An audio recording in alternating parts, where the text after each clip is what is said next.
welcoming back your prodigal parts and giving them a snack.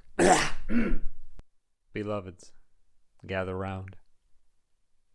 Take a breath.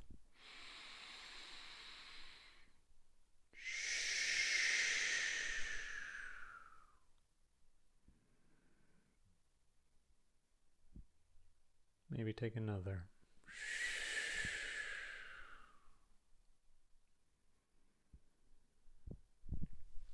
Maybe undo the top button of your pants, or a drawstring if you're wearing joggers.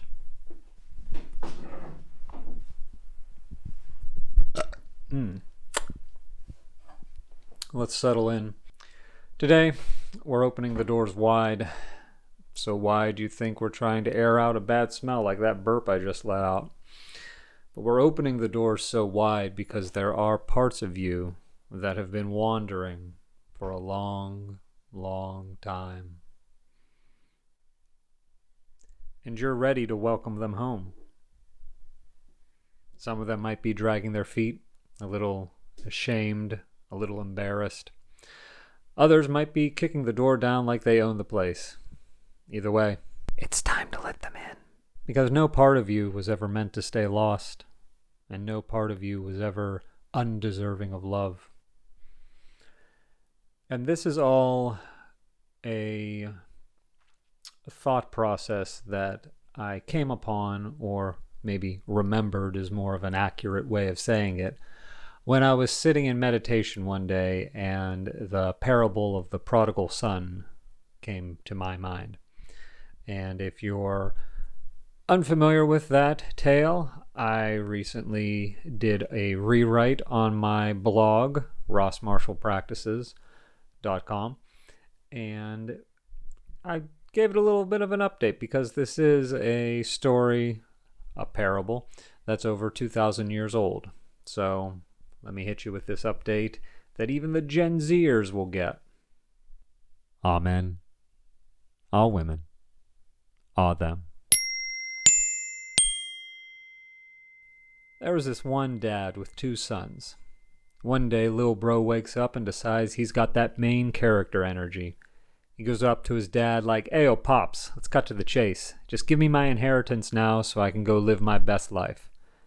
And for some reason, the dad was like, "Say less," and just hands him the bag. No questions asked. Lil Bro wastes no time. He packs his bags, hops on the nearest Uber donkey, and pieces out to some faraway land where he goes full-on clown mode, acting like he's got that Jeff Bezos money.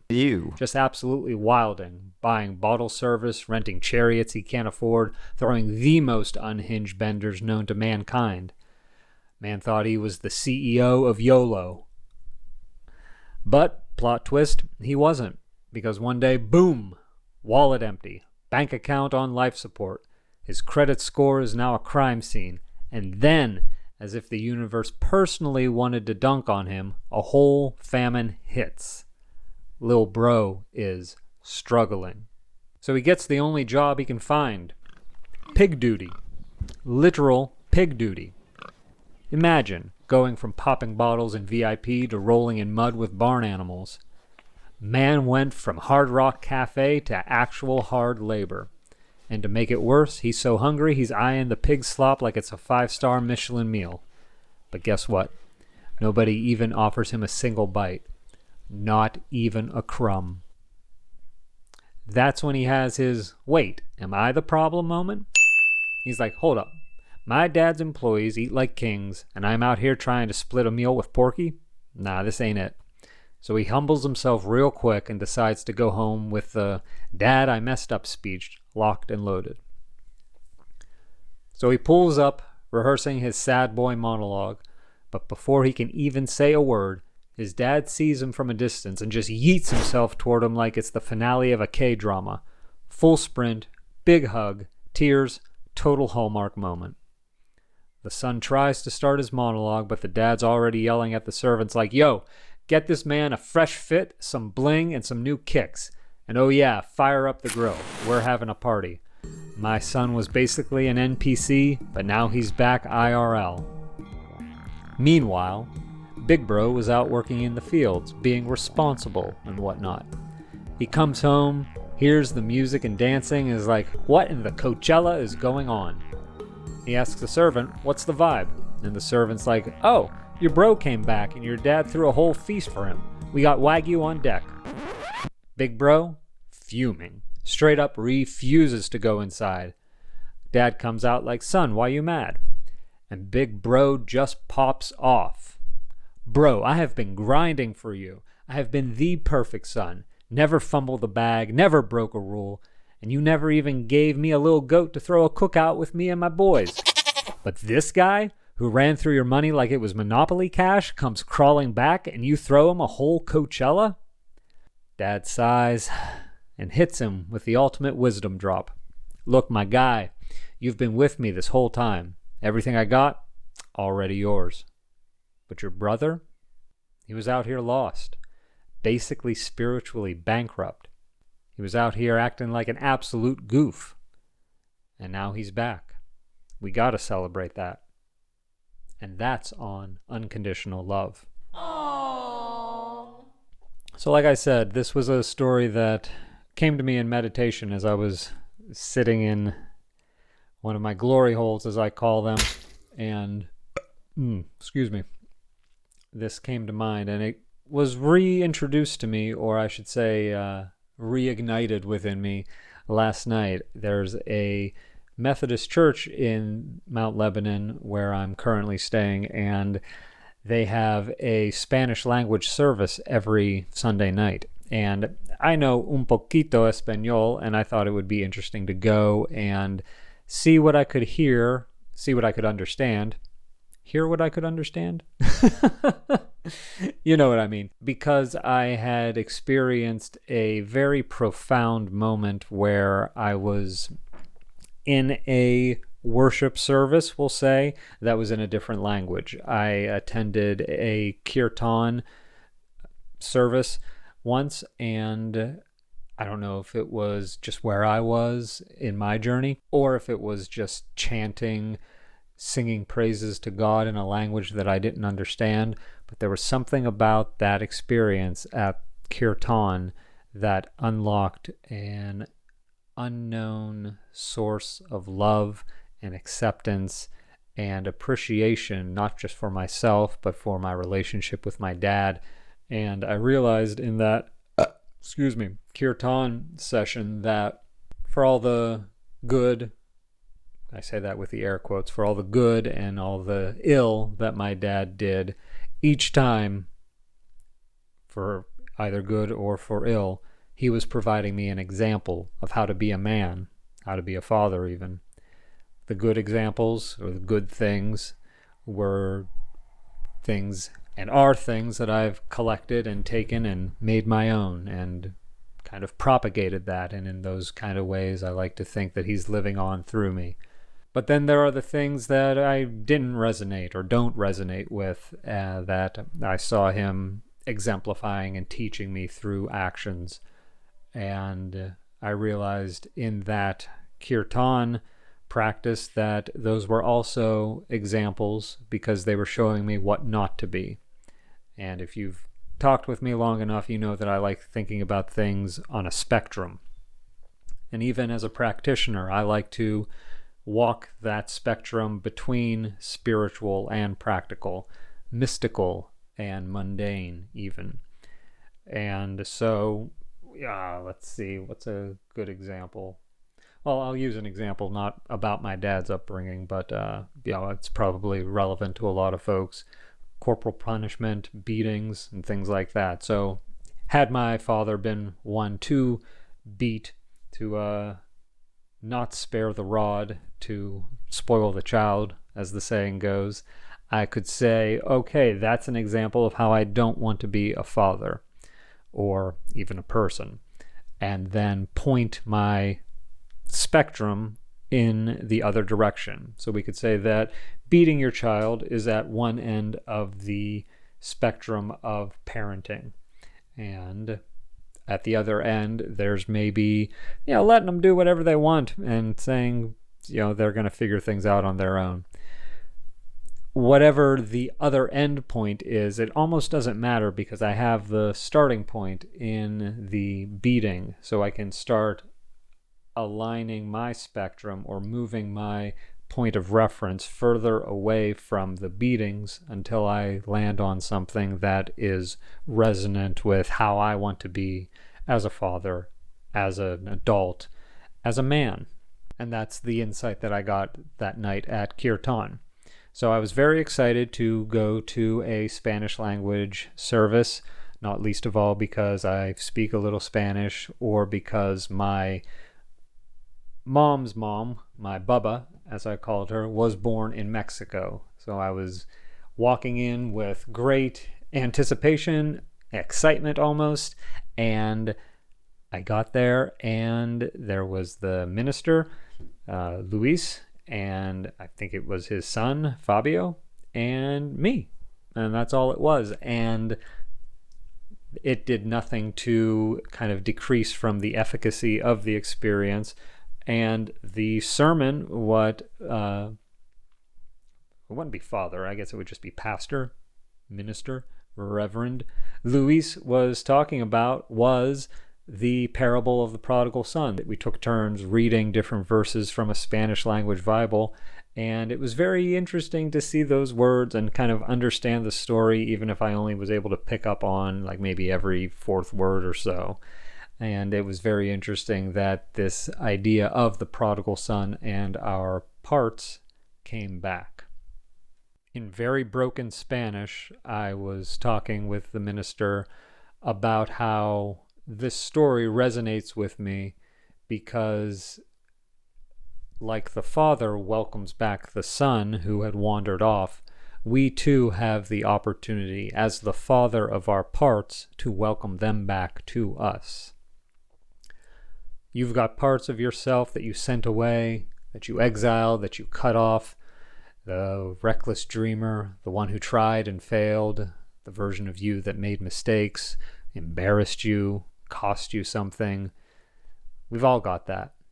And no matter what part it is, every single one of those parts belongs. And they knock on your door, the door of awareness, in different ways. For me, it's a tension that kind of catches in my chest, in my ribs. And I'm grateful that I've developed an awareness where I'm able to go to those places with tenderness, with curiosity, and greet them. And I realized that day on the mat in my glory hole that those parts deserve to be celebrated. And those parts might not always understand the language that you're using. So if you want to call them back, you got to focus on the energy. So if it's a 3-year-old part, for instance, maybe they were, to use the example from before, maybe they were beat for not being quiet enough or not being good enough. You need to go back to that part and talk to it as if it were a 3-year-old part, a 3-year-old itself. And sarcasm doesn't really work a lot for 3-year-olds, at least the 3-year-olds that I know. And you might not believe it listening to this recording, but I tend to have a very SAT-worthy vocabulary, we'll say, at times, and so talking to those parts with kind of flowery language doesn't really resonate as well. But if you can focus on that feeling of, I'm glad you're here, I'm happy that you're here, welcome back, come in, it's safe, let them know that energetically, let them know by the feeling. Maybe you don't rush up to that tension or that sensation inside of you with all the eagerness of a dog looking for a bone it lost. But maybe you just bring a gentle awareness to it. Like you're dipping your toe in a pond or resting your cheek up against a cool glass window. And you just kind of be there.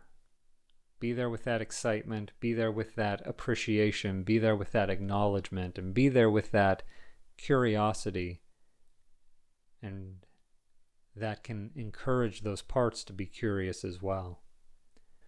And maybe even more helpful than just coming at those energies with energies is to let them know that you are a safe adult. And one thing that working with IFS, internal family systems, has taught me is that you can tell those parts that you're a safe, however old you are, adult. So I go in there and I'll say, I'm a safe 38-year-old adult man. And I'm curious if you understand how excited I am that you're here. I'm curious to see how much you're able to trust me.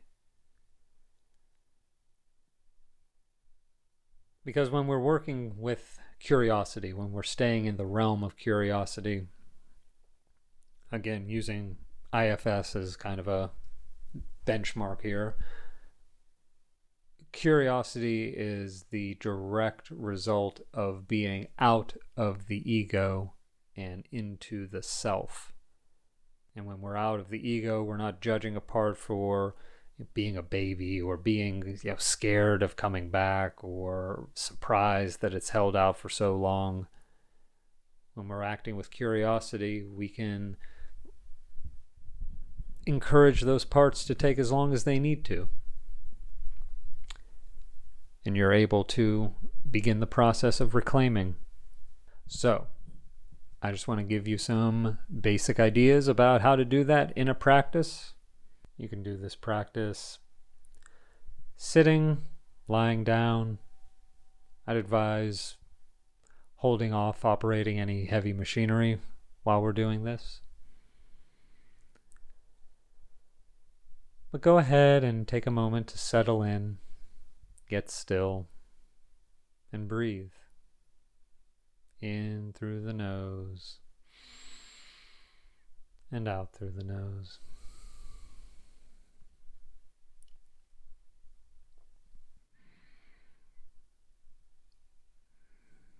If counting your breaths helps you to stay centered, you might try inhaling for a count of 4 and exhaling for a count of 8.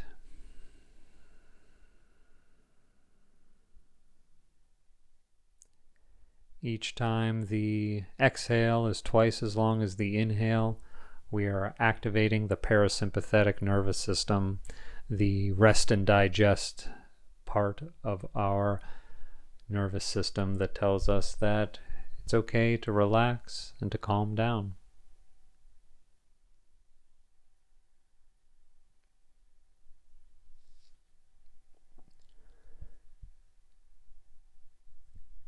And then you can either begin feeling in your body anywhere where you feel any kind of tensions, any kind of resistance, any kind of stress.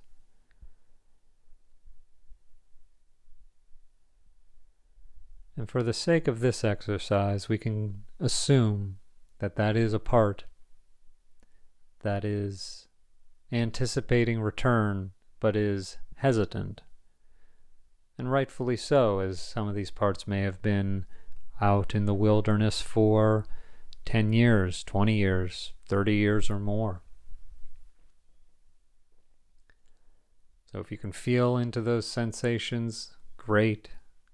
You can begin to imagine if they have a texture, a shape, a color, a temperature.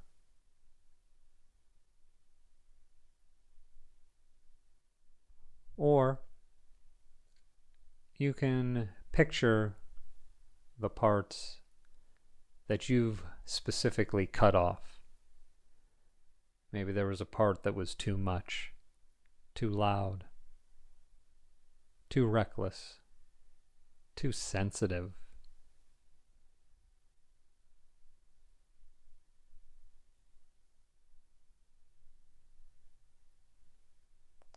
And then you can imagine them at the edge of your metaphorical property line, shuffling their feet, a little unsure if they're welcome.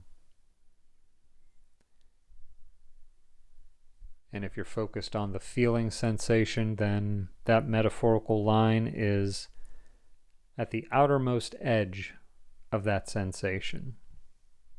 Like I said, you don't want to go digging right in the center like a wild dog. Find the outermost edge and just be there without any intention of doing anything or forcing anything to happen. Just be there.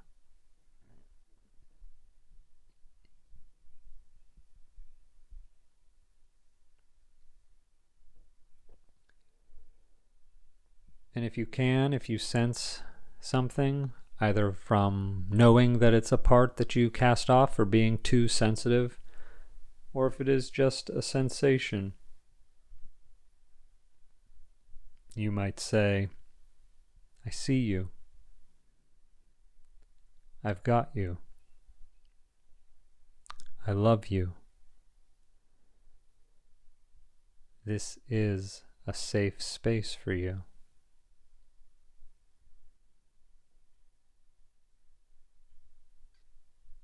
Remind them they aren't here to be punished. There is nothing they need to do to earn their place. This is a celebration for them.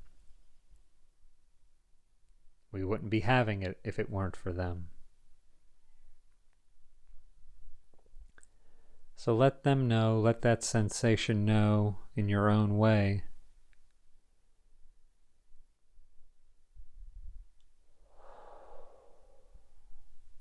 that there's nothing they need to do to receive your unconditional love.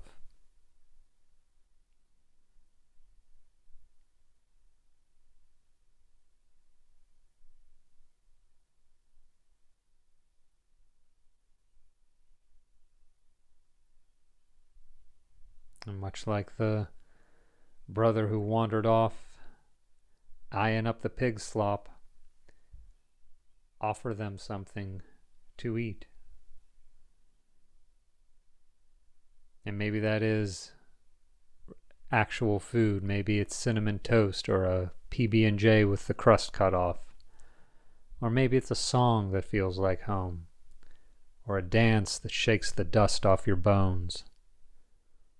Or just a deep breath whispering, welcome home.